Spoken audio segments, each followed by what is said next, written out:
The Pentagon is testing a device that could be behind mysterious ailments that hit American spies, diplomats and troops.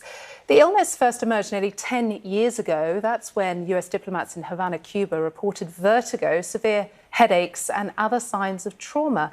Later cases of so-called Havana Syndrome were reported worldwide. Sources say the device was purchased for millions of dollars in an undercover operation in the last days of the Biden administration. Senior national security reporter Zach Cohen joins us now from Washington. What more are you learning about this, Zach?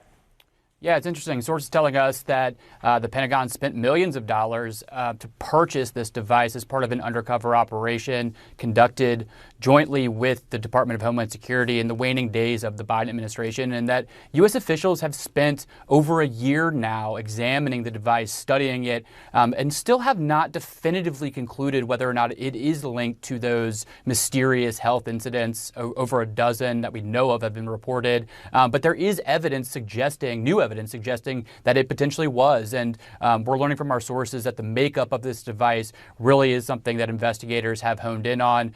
They've found that the device produces what's known as pulsed radio waves. That's something U.S. officials and academics have long speculated to be the source, the cause of these symptoms that have been reported by U.S. spies, diplomats, and troops around the world, and some domestically.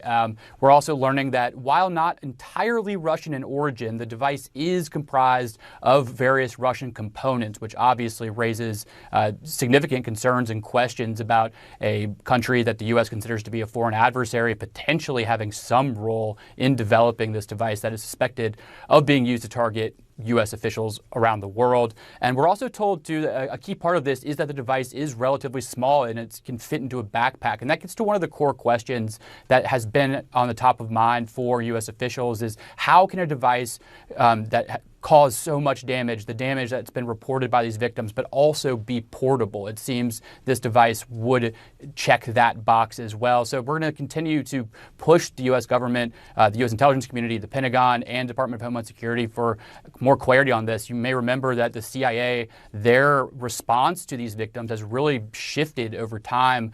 Those victims feel largely that the Biden administration and to date the Trump administration has largely dismissed their reported symptoms, their calls for some sort of an answer as to an accountability as to what happened while they were serving their country. And a key concern here as well is if this device does prove to be viable, it could mean that it was potentially proliferated, meaning that there could be several foreign countries that have this capability and could potentially use it against U.S.